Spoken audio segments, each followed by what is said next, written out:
How did Maslow view a person human? अब Maslow ने एक पर्सन को कैसे परसीव किया है, कैसे डिफाइन किया है, वो किस तरह एक थ्योरिस्ट बने हैं और एक सेपरेट उन्होंने पर्सनालिटी थ्योरी जो है वो प्रेजेंट की है एक ह्यूमन पर्सनालिटी को अंडरस्टैंड करने के लिए। इसमें एक सबसे जो पहली चीज है इम्पोर्टेंट वो है evolution of a theorist. Maslow जो थे वो थ्योरिस्ट तो नहीं है शुरू से, लेकिन वो थ्योरी डेवलपमेंट की तरफ कैसे आए हैं, किस तरीके से उनमें चेंजेस आती गई हैं, उनकी जो थी वो इंटरेस्ट डिफरेंट में रहा है। और आपने बायोग्राफी में भी पढ़ा है कि जो है वो उनके गेस्टॉल्ट कॉन्सेप्ट को भी उन्होंने लिया, फिर उन्होंने स्ट्रक्चरलिज्म को भी देखा है। तो किस तरह आहिस्ता आहिस्ता वो जो है वो पर्सनालिटी थ्योरी डेवलपमेंट की तरफ आए और बाकायदा थ्योरिस्ट के तौर पर सामने आए हैं।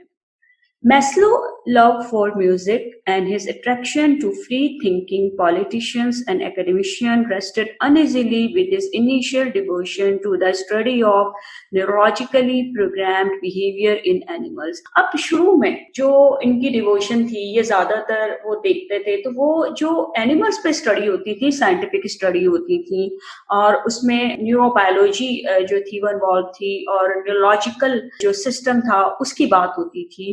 न्यूरोलॉजी कैसे रोल प्ले करती है बिहेवियर को डिटरमिन करने में। तो उस जमाने में जो एनिमल्स पर स्टडी होती थी ये उससे डिवोटेड रहे, देखते रहे, उसको अंडरस्टैंड करने की कोशिश करते रहे, क्योंकि एनिमल्स पर पहले स्टडी होती थी और फिर उसके बाद उसको जनरलाइज भी किया जाता था ह्यूमन बीइंग पर।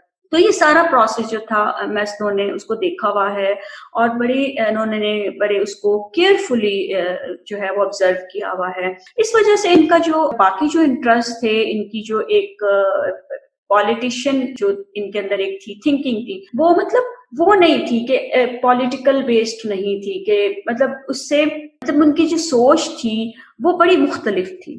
जैसे एक जनरल एक होता है ना कि बंदा एक पॉलिटिकल माइंड होकर सोचता है, तो ये बड़े उससे थोड़े डिफरेंट थे और बड़े अपने आप को फ्री करके सोचते थे और एकेडमिशियन भी थे। तो इनकी वो जो चीजें थी, इनका जो ये इंटरेस्ट था कि ये चीजें सोसाइटी में जो गलत है वो नहीं होनी चाहिए, तो इससे हटकर, और ये उस वक्त इतना जो था इनका इंटरेस्ट या इनकी जो एक टेंडेंसी थी वो उस तरह खुलकर उसका एक्सप्रेशन नहीं हो सका या आपको किसी उसमें फॉर्म में बाकायदा वो नजर नहीं आएंगे इन्होंने ये एक्टिविटीज की, क्योंकि इनकी डिवोशन जो थी वो एनिमल्स स्टडी की तरफ जो थी वो ज्यादा थी।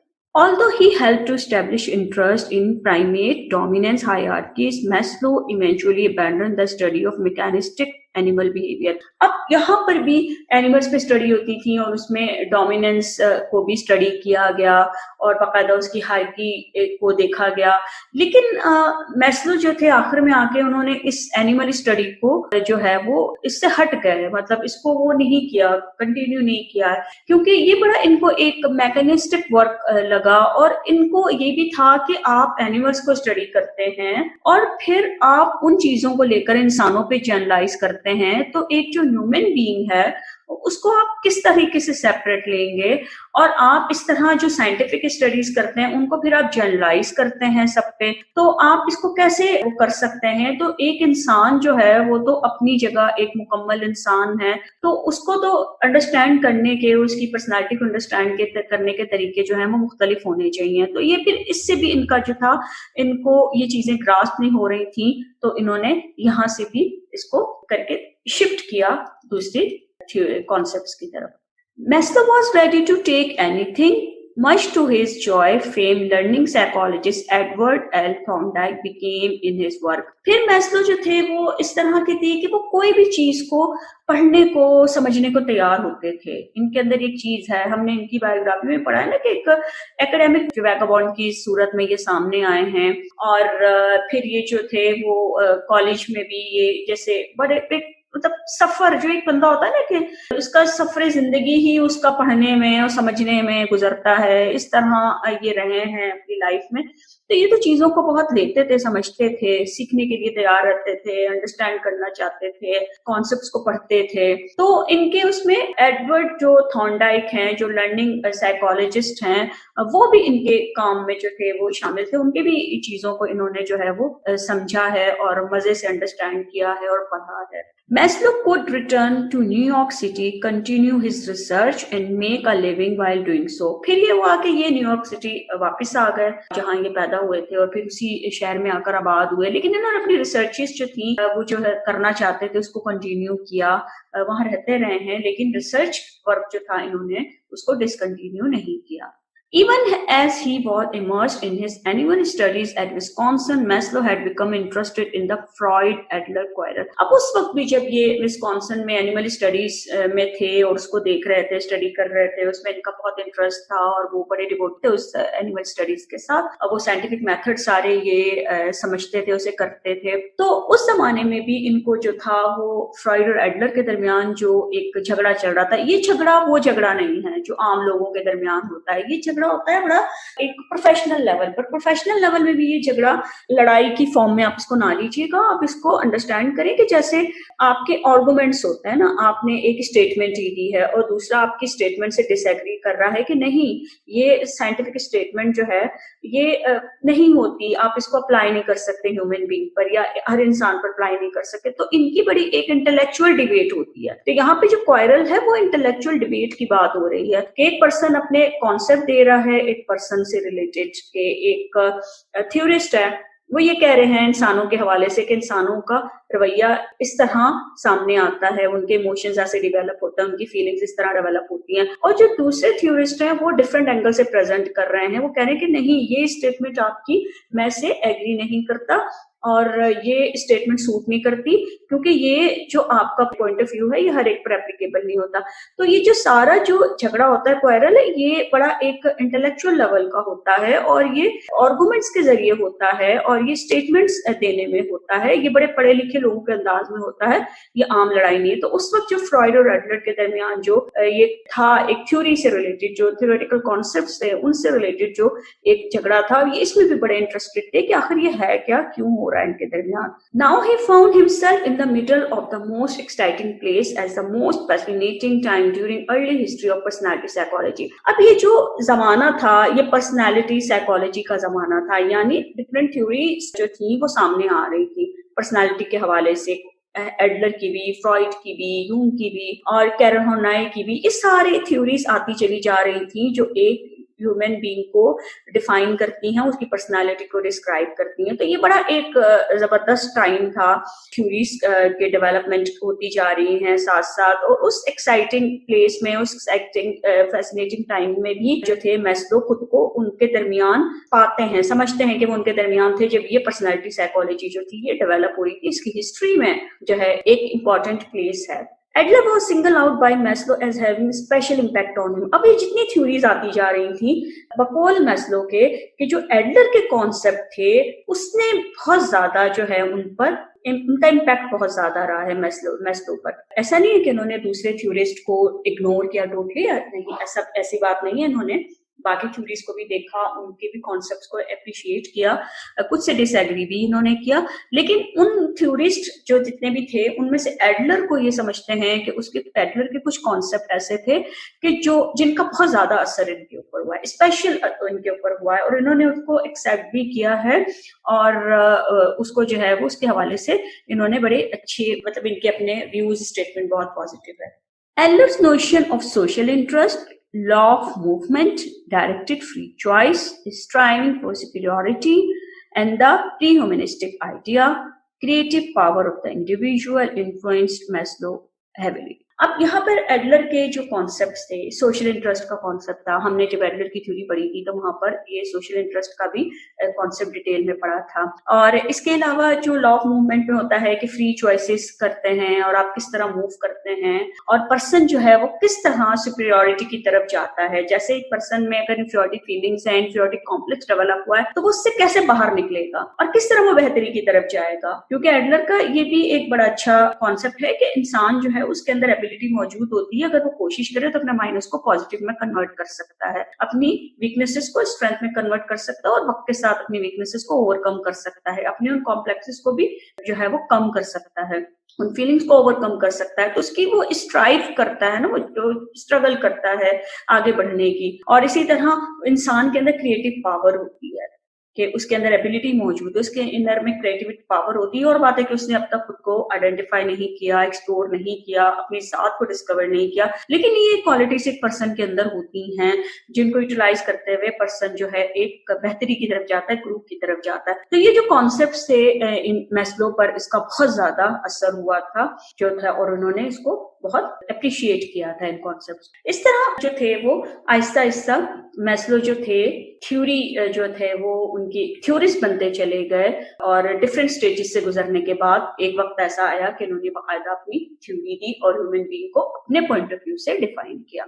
अब यहाँ पर एक और चीज है गेस्टॉल्ट। गेस्टॉल्ट का इन्फ्लुएंस भी इनके ऊपर बहुत ज्यादा है। It was a gestalt psychologist who probably contributed the most to Maslow intellectual evolution. अब इसके इनकी मैस्लो की जो इंटेलेक्चुअल एवोल्यूशन हो रही थी वो किस तरह हुई है, बायोग्राफी में आपने पढ़ा है कि किस तरह आहिस्ता आहिस्ता जो थे वो इंटेलेक्चुअली उसमें खुद को प्रूव किया है उन्होंने, और अपनी क्रिएटिविटी को यूज किया है, और उन्होंने बड़े नाम भी कमाया है अपने काम से, अपने कॉन्सेप्ट से।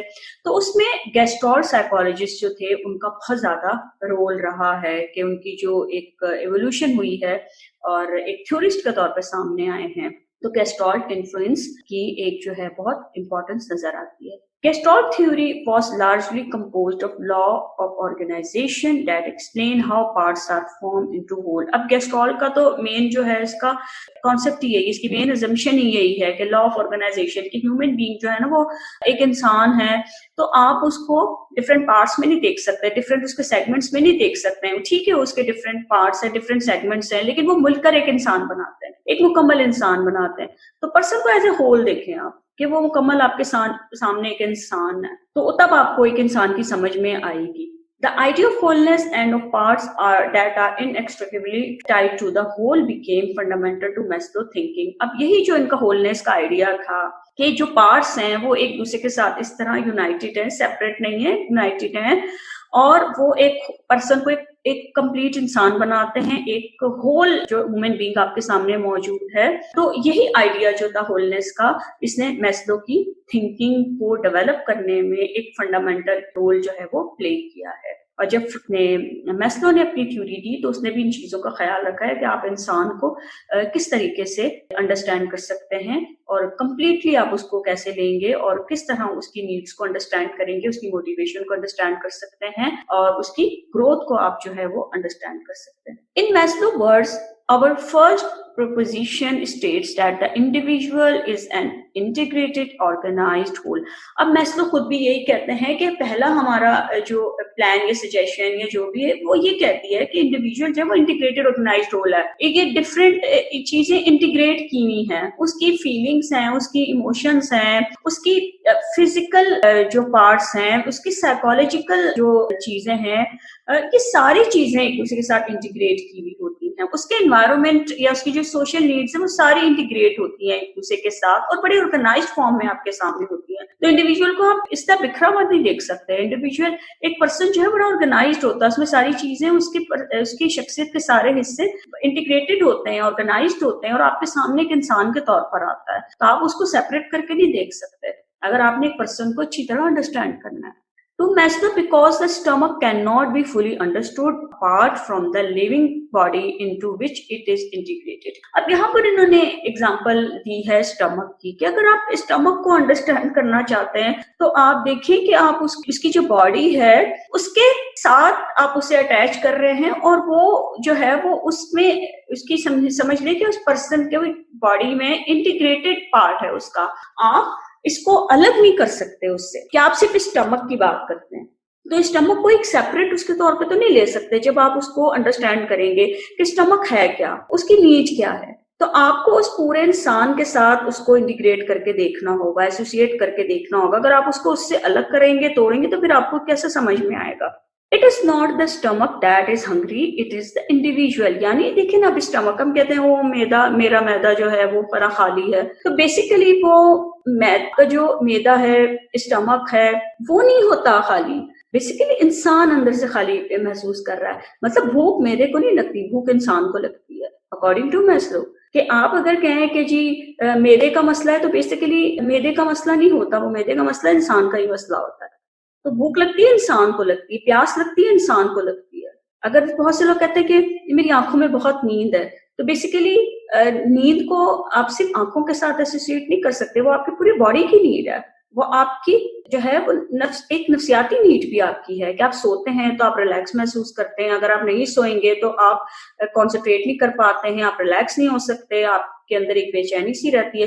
तो यहाँ भी वो एग्ज़ाम्पल दे रहे हैं कि अगर भूख लग रही है तो वो मैदे को भूख नहीं लग रही है, वो एक इंसान को भूख लग रही है। तो आप इसलिए एक छोटे से ऑर्गन को भी आप जो है वो अटैच करके और उसको बिल्कुल अलग सेपरेट करके नहीं देख सकते, बल्कि आपने उसको इंटीग्रेट करना है उसकी पूरी बॉडी के साथ। Furthermore, satisfaction of hunger comes to the whole individual, not just to a part of him. तो ये जो हंगर की जो सेटिस्फेक्शन है, तो ये बंदे को सेटिस्फेक्शन चाहिए होती है। समझिए उसकी नीड है, भूख लगी है, मुझे भूख लगी है, मेरी नीड है।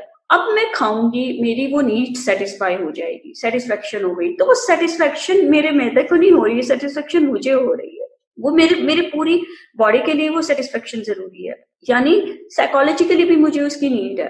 अगर मैं भूखी हूं तो उसका मेरी साइकोलॉजिकल हेल्थ पर क्या असर पड़ेगा, मेरी सोशल हेल्थ पर भी उसका असर पड़ रहा है। तो ये चीजें कि वो जो हंगर की सेटिस्फेक्शन है उसको आप पूरे पर्सन की वो नीड है, उसी से ये आती है, ये किसी एक बॉडी के किसी एक पार्ट से नहीं आ रही है। फिर मैस्लो ने एक तीसरी चीज बात की थी मोटिवेशन की। Motivation comes from the same word root as the term motion and refers to the process by which organisms are propelled toward goals. अब motivation भी same word जैसे motion की बात की है, इसी तरह उन्होंने motivation को कहा कि ये process है बाकायदा, जिसके थ्रू पर्सन जो है वो अपने गोल की तरफ बढ़ता है। यानी अगर मेरे अंदर मोटिवेशन है तो ही मैं गोल की तरफ जाऊंगी ना, मैंने गोल सेट किया हुआ है, वो मोटिवेशन ही मुझे धकेलती है मेरे गोल की तरफ। अगर मोटिवेशन नहीं है तो जो मर्जी मैंने चाहे लंबी लिस्ट बनाई हो, ये मेरे लाइफ गोल्स हैं, ये मेरे कैरियर गोल्स हैं, तो उनका कोई फर्क नहीं पड़ेगा मुझे, उसका कोई फायदा नहीं है। अभी जो मोटिवेशन जो होती है ये आपको धकेलती है कि आप आगे बढ़ें, करें कुछ और गोल को अचीव करें। अगर एक दफा सक्सेस नहीं होती दोबारा करें। तो अगर ये मोटिवेशन ना हो तो गोल को अचीव करना जो है वो आपके लिए बिल्कुल आप समझे कि ड्रीम बन के रह जाता है, ख्वाब बन के रह जाता है। To Maslow motivational factors underlie personality. और मैस्लो ये कहता है कि यही मोटिवेशनल फैक्टर्स जो होते हैं ये पर्सनालिटी को भी डिटरमिन करते हैं, कि पर्सनालिटी को उसके बिहेवियर जो सामने आता है एक पर्सन का, मोटिवेशनल फैक्टर्स का भी उसमें एक बहुत रोल होता है। However drive a simple tension that demands to be satisfied. अब ड्राइव की हम बात करते हैं तो ये एक समझ लें कि इसको मैस्लो ने एक टेंशन के तौर पे लिया है, कि आप सिंपली इसको समझ लें कि एक टेंशन है जो चाहती है कि वो टेंशन कम हो। अब एक टेंशन है तो वो क्या होगा, जब आप एक कोई स्ट्रेटेजी यूज करेंगे तो वो टेंशन कम होगी और सेटिस्फेक्शन बढ़ेगी। तो इसकी डिमांड क्या होती है, ड्राइव है तो वो इसकी डिमांड क्या होती है कि सेटिस्फेक्शन हासिल की जाए। जैसे अगर भूख है, मिसाल ले लें, भूख लगी है, तो अब क्या होगा, इसको आप सिर्फ एक सेटिस्फैक्टरी इमोशनल कॉन्सेप्ट नहीं ले सकते, ठीक है, इसमें बहुत सारी चीजें आपके इन्वॉल्व हो सकती। While drive is a traditional psychological concept and seems easily understood. अब जो ड्राइव है वो उसको आप एक ट्रेडिशनल कॉन्सेप्ट के तौर पर लेते हैं जिसको बड़ी आसानी से लोग समझ भी लेते हैं, अंडरस्टैंड हो जाता है। Maslow consider it to be inherently ambiguous, लेकिन मैस्लो जो है वो इसे कहते हैं कि इनहेरेंटली अनक्लियर है, ये क्लियर नहीं हो रही चीज कि किस तरीके से आप इसको अंडरस्टैंड करेंगे, समझेंगे। Goal seeking can be cast as need for certain satisfaction that are sought by all humans, regardless of their culture, environment or generation. अभी जो goal seeking है ये आप समझ लें कि ये need satisfaction के साथ होती है और हर बंदे की, हर इंसान के लिए ये requirement होती है कि वो जो है वो satisfaction जो है उसको हासिल करे और उसके जो goals होते हैं उन goal को, जो goal seeking behaviors के अंदर होता है, उन goal की तरफ पढ़ना, सेट करना, बढ़ना, और उसकी जिंदगी का मकसद होता है सिर्फ एक चीज, नीड्स को सेटिस्फाई करना होता है, जो हर इंसान के अंदर ये चीजें होती हैं। लेकिन ये कल्चर से एसोसिएटेड नहीं है कि यानी एक कल्चर में जो है वो नीड है, नीड की सेटिस्फेक्शन है, दूसरे कल्चर में नहीं है, ऐसे नहीं हो सकता। कुछ ना कुछ नीड सबकी होती हैं। हाँ, हो सकता है कि नीड का थोड़ा डिफरेंस आ जाए एक कल्चर में दूसरे कल्चर में, कहीं हो सकता है कि लग्जरियस लाइफ को बड़ी जो है वो एक नीड समझा जाता है और उसके लिए बड़ी भागदौड़ की जाती है, दूसरे कल्चर में एजुकेशन को ज्यादा इंपॉर्टेंस दी जाती है। ये फर्क हो सकती है कुछ चीजों का, लेकिन ऐसा नहीं होता कि जो है वो एक कल्चर में एक चीज बिल्कुल नहीं है दूसरे कल्चर में बिल्कुल हो, ऐसा भी नहीं होता। तो जो है वो अब जैसे भूख है, तो भूख तो हर कल्चर में होती है ना, कुछ नीड्स ऐसी होती हैं आपकी जो आप सैटिस्फैक्शन चाहते हैं, वो तकरीबन हर कल्चर एंड एनवायरनमेंट में, हर जनरेशन में होती हैं। भूख लगती है, सबको लगती है, चाहे कोई इंग्लैंड में रहे, चाहे कोई पाकिस्तान में रहे, चाहे कोई सऊदी अरेबिया में रहे, चाहे कोई चाइना में हो, कहीं भी हो, चाहे कोई गाँव में रहता हो, शहर में रहता हो, किसी बहुत बड़े घर में रहता हो, चाहे वो एक कमरे के घर में रहता हो, भूख उसको लगती है। अब उसे मिलता क्या खाने के लिए, ये एक अलग बात है, लेकिन उसकी जो है वो हंगर की नीड मौजूद है, इसने सोना भी है, उसको प्यास भी लगेगी। और इसी तरह शेल्टर की नीड भी जो है ऑलमोस्ट सबको चाहिए होती है, हर इंसान को चाहिए होती है, हर कल्चर में, हर एनवायरनमेंट में, हर जनरेशन को शेल्टर चाहिए। ये और बात है कि कुछ लोग 2 कमरों के घर में भी मुतमईन रहते हैं, और कुछ लोग कहते की नीड होती है कि हम जो है हमारा घर 10 कमरों का हो, या कोई चाहते हैं कि हमारा घर 2 कनाल पे बना हो। तो ये डिफरेंस थोड़ा बहुत आता है कि कितनी नीड पूरी होती है, लेकिन जो है वो बेसिकली होता है, जो सेटिस्फेक्शन चाहिए होती है, जो नीड फुलफिलमेंट होती है, वो ऑलमोस्ट हर इंसान की रिक्वायरमेंट होती है, चाहे वो किसी भी कल्चर में कहीं भी रह रहा हो, किसी भी जनरेशन में रह रहा हो। इसी तरह अगर एक नौजवान है तो उसे भी भूख लगती है, उसे भी घर चाहिए रहने के लिए, उसे भी कपड़े पहनने के लिए चाहिए, और इसी तरह उसने भी सोना है। और हो सकता है कि एक पर्सन जो है वो 6 घंटे सोता और एक पर्सन 8 घंटे सोता हो, तो ये थोड़ा सा फर्क है, लेकिन नीड तो उसकी। इसी तरह एक बूढ़ा इंसान है, उसके भी चाहिए। इसी तरह हर उसमें दौर में, हर एरिया में कुछ नीड्स होती हैं, वो पूरी होती है, उनकी सेटिस्फेक्शन जो है वो रिक्वायर्ड होती है हर इंसान को। According to Maslow, while the needs a person experiences are universal, the method used to satisfy them may be specific to the person's culture. अब यहाँ पे देखिए वही बात हमने की कि नीड्स तो यूनिवर्सल हैं, भूख सबको लगेगी, प्यास सबको लगेगी, नींद सबको आती है, ये सारी चीजें, लेकिन अब उन नीड्स को सेटिस्फाई कैसे करना है, कौन सा तरीका यूज होगा, वहां आके डिफरेंस आ जाता है। कल्चर टू कल्चर भी डिफरेंस आ जाता है, जनरेशन टू जनरेशन भी डिफरेंस आ सकता है। इसी तरह एनवायरनमेंट होता है, ठीक है, एक एनवायरनमेंट है, वहां पर एक नीड एक तरीके से पूरी की जाती है, और दूसरा एनवायरनमेंट है, वहां पर वही सेम नीड जो है किसी और तरीके से पूरी की जाती है। तो नीड की सेटिस्फेक्शन जो है वो जिन तरीकों से होती है, जिन मेथड्स के जरिए होती है, वो मेथड स्पेसिफिक हो सकते हैं, डिफरेंट भी होते हैं, स्पेसिफिक भी हो सकते हैं, किसी कल्चर के साथ, किसी एनवायरनमेंट के साथ। एज वाइज भी चेंज आ जाता है कि बाजू का एक नीड सेम नीड है, लेकिन एक 50 ईयर का कोई पर्सन है तो उसको अपने तरीके से उस नीड को सेटिस्फाई कर रहा है, लेकिन 25 ईयर ओल्ड है तो वो अपने तरीके से कर रहा है। तो ये भी डिफरेंस आ जाते हैं, लेकिन नीड्स यूनिवर्सल होती हैं और वो हर जगह होती है। एनवायरनमेंट में determine the particular form of need satisfaction. अब यहाँ पर ये भी कहते हैं कि एनवायरनमेंट जो है वो ये डिसाइड करेगा, डिटरमिन करेगा कि नीड की सेटिस्फेक्शन किस तरह होनी है, क्या होगी। However, an environmental circumstances does not force certain satisfaction on us. लेकिन ये भी है, जो एनवायरमेंटल हमारे सर्कमस्टांसेस है, हालात हैं, वो फोर्स नहीं करते हम पर किसी किस्म की सेटिस्फेक्शन को। ये ठीक है कि एनवायरनमेंट जो है वो नीड सेटिस्फेक्शन को डिटरमिन करता है, उसका एक रोल है एनवायरनमेंट का कि नीड सेटिस्फाई कैसे होगी, लेकिन एनवायरमेंटल फैक्टर जरूरी नहीं कि वो हम पर सेटिस्फेक्शन जो है उसको इम्पोज कर दें कि और फोर्स कर दें कि ऐसे ही सेटिस्फेक्शन होगी। Rather, our perception of that circumstances and operation on it shape need fulfillment. अब हमारा जो अपना perception भी होता है circumstances या उसको ऑपरेट कैसे किया जाएगा, हालात किस तरह के हैं, ऑपरेट कैसे किया जाएगा, ये भी नीड फुलफिलमेंट पर इसका जो है असर होता है, इसको शेप करता है। अब हमारी अपनी परसेप्शन का भी तो एक रोल है उन हालात का कि अगर मेरे एनवायरनमेंट है, मैं अब उसको परसीव कैसे करती हूँ, मेरा अपना परसेप्शन क्या है उसके हवाले से, और मैं किस तरीके को कैसे लेती हूँ, वो भी डिटरमिन करेगा नीड फुलफिलमेंट।